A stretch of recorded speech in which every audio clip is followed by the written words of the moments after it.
Hello students, आज के इस पार्ट में हम बिजनेस एनवायरनमेंट के बारे में मल्टीपल चॉइस क्वेश्चंस करेंगे। फर्स्ट जो हमारा क्वेश्चन है वो है business environment consist of external factors and forces, general and specific factors and forces, challenges and opportunities and all of this. तो हम सब जानते हैं कि जो बिजनेस एनवायरनमेंट है उसमें क्या इंक्लूड होता है, ऑल ऑफ दिस। उसके बाद नेक्स्ट क्वेश्चन है business environment is generally certain होता है, अनसर्टेन होता है, अननोन होता है। तो देखो बेटा, जो बिजनेस एनवायरनमेंट होता है वो अनसर्टेन होता है, इसलिए हम इसको डायनामिक भी बोलते हैं क्योंकि ये चेंज होता रहता है। उसके बाद जो नेक्स्ट क्वेश्चन है वो है business environment has great impact on a business organisation because. क्यों डालता है ये इम्पैक्ट बिजनेस ऑर्गेनाइजेशन पे? क्योंकि it affects the working of the business organisation, yes. It helps in planning and policy formulation, yes. It helps in optimum uses of resources, yes. और all of this. इसका answer आ जाएगा all of this. उसके बाद है which of the following is not the characteristics of business environment. तो uncertainty होती है, कॉम्प्लिकेटेड होता है, डायनामिक भी होता है, क्या नहीं होता है, सर्टेन नहीं होता। फिर नेक्स्ट क्वेश्चन देखो, लिखा है which of the following best indicate the importance of business environment. तो बिजनेस एनवायरनमेंट की इंपॉर्टेंस कौन कौन बताता है और कैसे पता चलती है हमें? फर्स्ट पॉइंट है improvement in performance, coping with rapid changes, identification of challenges as well as opportunities, है ऑल ऑफ दिस। तो इसमें आंसर आ जाएगा all of this. Then next है हमारा which dimension of business environment includes factor of production and other resources.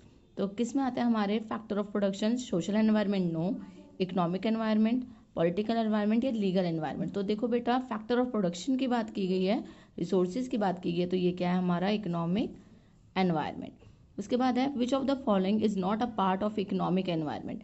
Economic environment का कौन सा पार्ट नहीं है? फैक्टर्स ऑफ प्रोडक्शन है, political system of the country, money supply in the economy, level of development of infrastructure.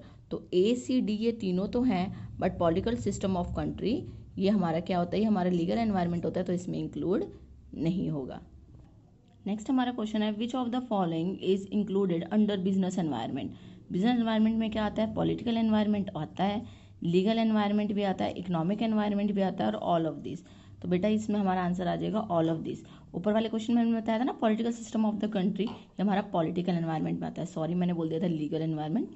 Then ninth question देखिए, लिखा है which elements of business environment is concern with the believes and custom of people. तो believes और custom की हम बात किस में करते हैं?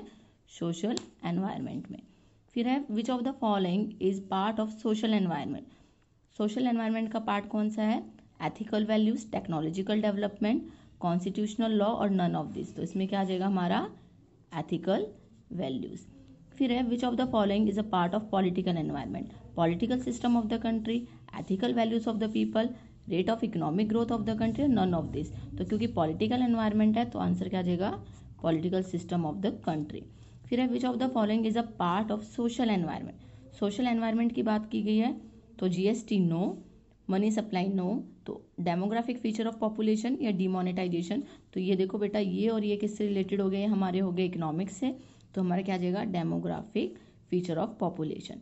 देन है which of the following is an example of legal environment, जिसमें एक्ट्स वगैरह बनते हैं। Growth rate of economy no, political system no, consumer protection act, क्योंकि एक्ट्स की बात करते हैं हम किसमें? लीगल एनवायरनमेंट में। फिर है what is the other name of legal environment. Legal environment का अदर नेम है हमारा रेगुलेटरी एनवायरनमेंट, क्योंकि इसी के थ्रू हम क्या करते हैं? गवर्नमेंट जो है रेगुलेट करती है, ठीक है। फिर है द ट्रेड यूनियन एक्ट 1926, ये कौन सा एग्जाम्पल है हमारा? लीगल एनवायरनमेंट का। सारे जो भी एक्ट है वो हमारे लीगल एनवायरनमेंट में आ जाते हैं। फिर है increasing trends towards e commerce is an example of technological environment, क्योंकि टेक्नोलॉजी की बात हो रही है, ई कॉमर्स मतलब इलेक्ट्रॉनिक कॉमर्स। फिर है question which of the following is a part of technology environment. Technological environment में कौन सा पार्ट है हमारा? Literacy rate no, computers and internet, constitution law और नन ऑफ दिस। तो हमारा आंसर क्या आ जाएगा? क्योंकि टेक्नोलॉजी की बात हो रही है तो कंप्यूटर्स एंड इंटरनेट। फिर है which of the following is not an example of natural environment. Natural environment कौन सा होता है? जो नेचर में ऑलरेडी अवेलेबल है। Size of the population, climate and weather of the country, natural calamities या अवेलेबिलिटी ऑफ नेचुरल रिसोर्सेज। तो देखिए बेटा ए, सी और डी ये तो हमारे क्या हो गए नेचुरल एनवायरनमेंट, कौन सा नहीं हमारा size of the population. Next question है which of the following is an element of international environment.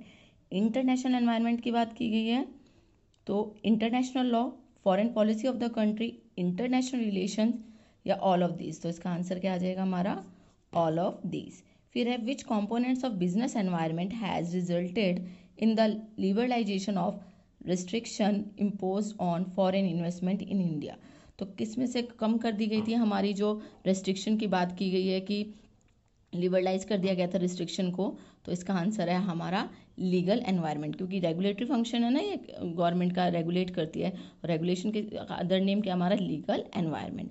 Policy of government about increase in tax. देखो इंक्रीज होने की बात हो रही है टैक्स की, तो ये किससे रिलेटेड हो जाएगा हमारा इकोनॉमिक एनवायरनमेंट से। ये लीगल से नहीं होगा, टैक्स एक्ट जो है वो लीगल हो सकता है, बट क्योंकि इंक्रीज करने की बात कर रहे हैं तो मनी से रिलेटेड टर्म होगी, तो किस में आ जाएगा economic environment. Imposition of GST. देखो बेटा अगर जीएसटी एक्ट होता तो लीगल होता, बट इम्पोजिशन की बात की है जीएसटी लगाना, तो ये भी हमारा क्या हो जाएगा इकोनॉमिक एनवायरनमेंट। अब हम प्लानिंग चैप्टर के कुछ क्वेश्चन कर लेते हैं। Planning is first function of management, yes. Insignificant function of management, no. Last function of management, no. तो आंसर क्या आ जाएगा फर्स्ट फंक्शन ऑफ मैनेजमेंट। फिर है which of the following is a feature of planning. Universal होती है yes, continuous होती है यस, तो आंसर आ जाएगा बोथ ऑफ दीज। फिर नेक्स्ट क्वेश्चन है हु शुड प्लान। किसको प्लान करना चाहिए, सुपरवाइजर को, मैनेजर और सीनियर मैनेजर को, या बोथ ए एंड बी। तो आंसर है हमारा मैनेजर और सीनियर मैनेजर, क्योंकि हम जानते हैं कि प्लानिंग टॉप लेवल पे होती है। फिर है planning is helpful in reducing wastage of time, yes. Better utilisation of resources, yes. Emergency, no. Then है नन ऑफ दिस, नो। तो हमारा अगर हम मोस्टली देखें तो हम प्लानिंग के थ्रू क्या करते हैं वेस्टेज ऑफ टाइम रिड्यूस करते हैं, यस। पर लेकिन वेस्टेज ऑफ टाइम कैसे रिड्यूस होगा जब हम बेटर यूटिलाइजेशन ऑफ रिसोर्स करेंगे, तो इसलिए जो हमारा इसमें मेन आंसर हो जाएगा वो हो जाएगा बेटर यूटिलाइजेशन ऑफ रिसोर्सेज। फिर है हमारा question which of the following statement does not reflect importance of planning. Does not की बात हुई है तो बताना है कि कौन इंपॉर्टेंस को रिफ्लेक्ट नहीं करा। Planning is time consuming, planning promotes creativity and innovation, planning help in cost effective working, planning help in facing risk and uncertainty। तो देखो बेटा बी सी डी में तो सारों में इसकी इंपॉर्टेंस बताई गई है, पर प्लानिंग इज टाइम कंज्यूमिंग, ये हमारा क्या हो गया इसकी लिमिटेशन हो गई, तो ये हमारा आंसर क्या आ जाएगा ए। फिर है which of the following is a limitation of planning, not suitable to small organisation, need for experts, high cost, all of this. तो ये सारी चीज़ें किस में होती है हमारी प्लानिंग में, क्योंकि एक्सपर्ट्स की नीड भी होती है, हाई कॉस्ट भी होता है, और ज़्यादातर स्मॉल ऑर्गेनाइजेशन में ज़्यादा प्लानिंग नहीं की जाती, तो इसमें हमारा आंसर आ जाएगा ऑल ऑफ दीज। देन है प्लानिंग एंड फॉरकास्टिंग आर दोनों ही डिफरेंट कंसेप्ट है, ठीक है बेटा। फॉरकास्टिंग जो है प्लानिंग के अंडर की जाती है। देन है planning process involve various specific logical and systematic steps, implementation of plans, regular monitoring या ऑल ऑफ दिस। तो इसका आंसर हमारा क्या आ जाएगा ऑल ऑफ दिस। हम प्लानिंग करते हैं, वो इम्प्लीमेंट करते हैं, प्लानिंग से रिलेटेड सारे काम करते हैं, तो इसलिए इसमें आ जाएगा ऑल ऑफ दिस।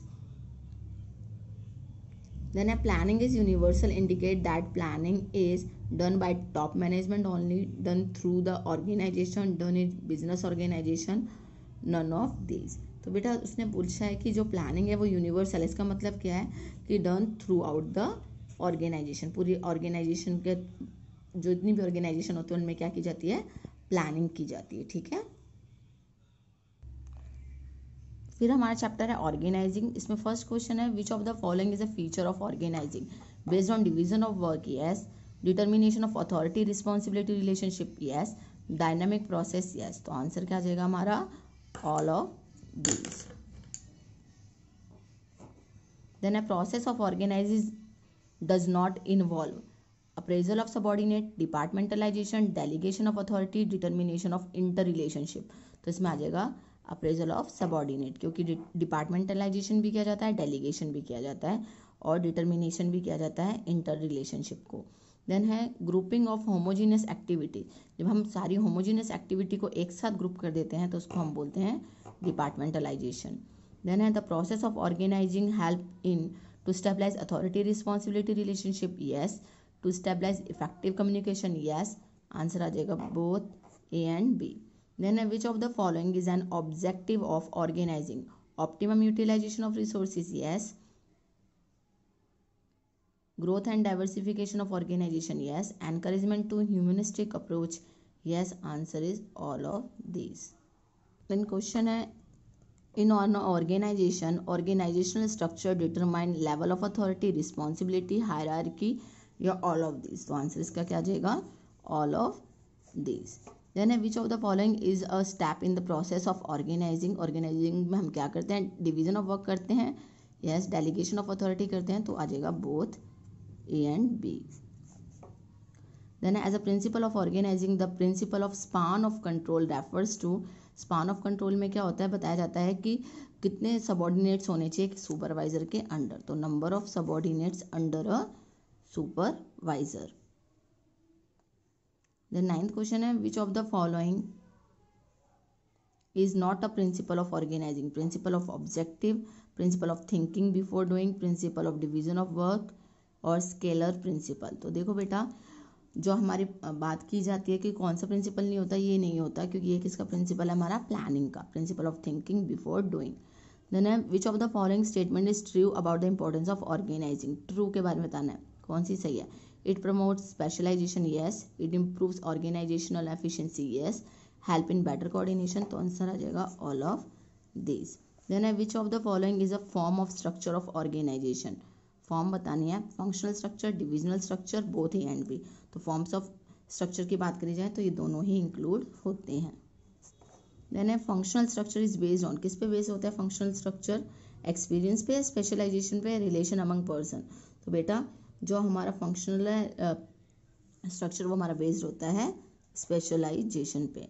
देन है who among the following is not a shop specialist? कौन सा हमारा शॉप स्पेशलिस्ट नहीं है? देखो स्पेशलिस्ट को अलग अलग बांटा हुआ है, तो उसमें हमें पढ़ना पड़ेगा कि कौन सा हमारा शॉप स्पेशलिस्ट नहीं है, ठीक है।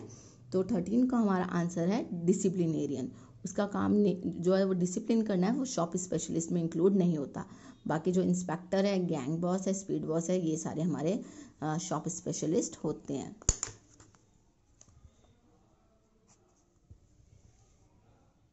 The term gang boss is related to divisional structure, functional structure, none of these या both of these। तो आंसर है हमारा functional structure. Functional structure is not suitable to, किसके लिए सुटेबल नहीं है? तो क्योंकि फंक्शनल स्ट्रक्चर हम करते हैं तभी हैं जब हमें बहुत बड़ी ऑर्गेनाइजेशन होती है, तो स्मॉल ऑर्गेनाइजेशन के लिए सुटेबल नहीं है। Classification of function of organisation in various functional department is done under, देखो बता रहा है कि फंक्शनल डिपार्टमेंट है, तो ऑब्वियस सी बात है किस में हो जाएगा ये हमारा फंक्शनल स्ट्रक्चर में। देन है under the functional structure subordinate receive order from, किससे लेते हैं फंक्शनल स्ट्रक्चर में जो सबऑर्डिनेट होते हैं वो ऑर्डर, वो हमारे लेते हैं मैनी बॉसेस, यानी कि एक से ज़्यादा बॉस उनको क्या करते हैं?